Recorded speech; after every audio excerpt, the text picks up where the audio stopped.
Hello, Lorain County basketball fans, and welcome back to another episode of In the Paint, brought to you by First Federal Savings of Lorain. Well, we're getting down to the nitty-gritty. Sectional tournament has come and gone. Still have a couple of district champions to be named, as some of our local teams try to punch their ticket to regionals. So let's dive into what's been happening as far as the basketball scene in Lorain County goes. And look, as far as the girls' side goes, we are out of local teams vying for that state championship trophy, but I do have to give a big shout out to the Elyria Catholic Lady Panthers because their efforts this past weekend at North Ridgeville High School against Warrensville Heights, just an outstanding basketball game from start to finish. Those are two high-quality programs. The job that Ortney Bryant has done over there at Warrensville Heights has been outstanding, but you got to give it up for Coach Eric Rothgary, a special group of players that he had this year. You look at Carter McCrae, Annika Bradell, Isabel Niederst, Lexi Pluta, Natalie Police. I mean, just so many different girls that had their fingerprints on the success of this year's Lady Panthers team, and they just come up short, unfortunately, in the district championship game. They have a 2-point lead with about 7 seconds left to go. They foul Janiyah Bohannon of Warrensville Heights from three. And give credit to Janiyah. She knocked down all 3 free throws. The half-court heave at the buzzer from Bradell fell short. And again, unfortunately, EC falls to Warrensville Heights. But I got to give a huge shout-out to the Lady Panthers once again for an outstanding season. Just a heartbreaker this past weekend, and I definitely feel for that group.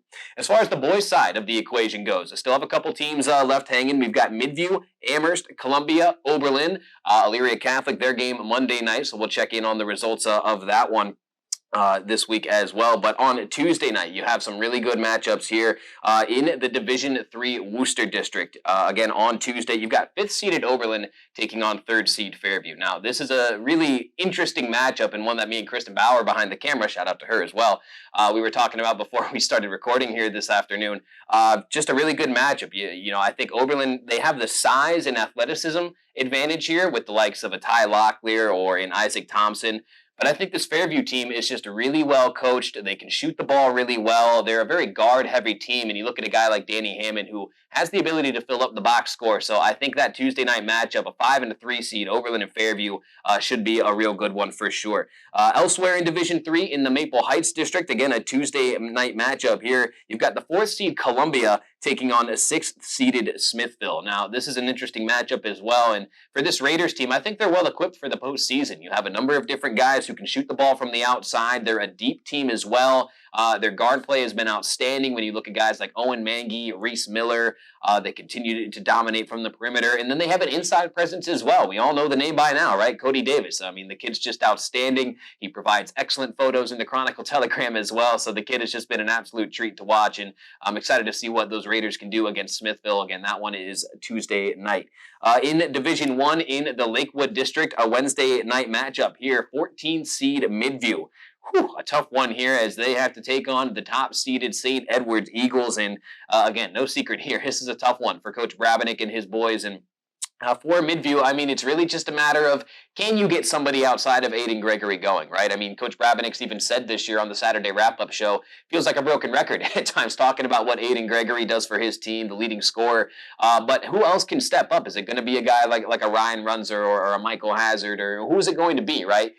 Some other guys are going to have to step up for Midview if the Middies are going to be able to hang with St. Edwards and maybe even knock them off on Wednesday night. Again, that's Division I Lakewood District action there. And on Thursday night, on the flip side of that bracket, opposite of Midview and St. Ed's, you have the 11th-seeded Amherst Steel Comets taking on 6th-seeded Medina.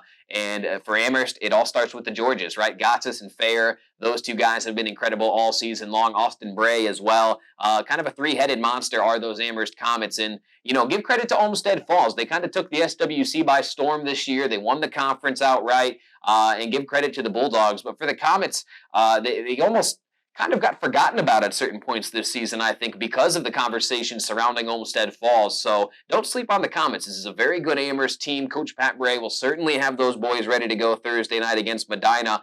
And looking at the Bees, they're no slouches in their own right. You look at Trey Hammond. He had 18 points in their last win. They were almost upset in the previous round by Worcester. It kind of took a bit of a late-game comeback for Medina to hang on at home for that one. So Bees and Comets on Thursday should be a fun one for sure.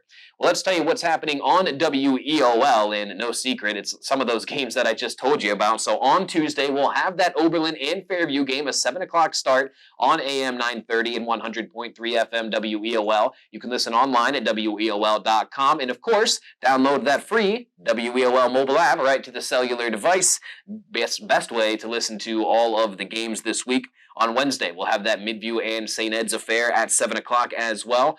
Thursday, we have a doubleheader for you on WEOL. At 6 o'clock, we'll have that Amherst and Medina game for you on the radio and stream 1 at WEOL.com.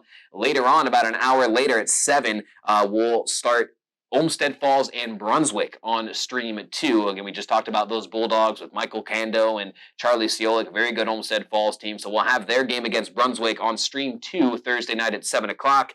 And then, of course, we'll break down all the action Saturday morning on the Nick Abraham Saturday Sports Wrap-Up Show. So, again, unfortunately, no local girls teams left vying for that state championship trophy, but still a couple of boys teams left in that hunt for a state championship title. So we'll see how things play out this week. Once again, a big thank you to Kristen Bauer behind the camera. I'm Rocco Nuosci saying thank you for tuning in to this week's episode of In the Paint, brought to you by First Federal Savings of Lorain. We'll see you next time.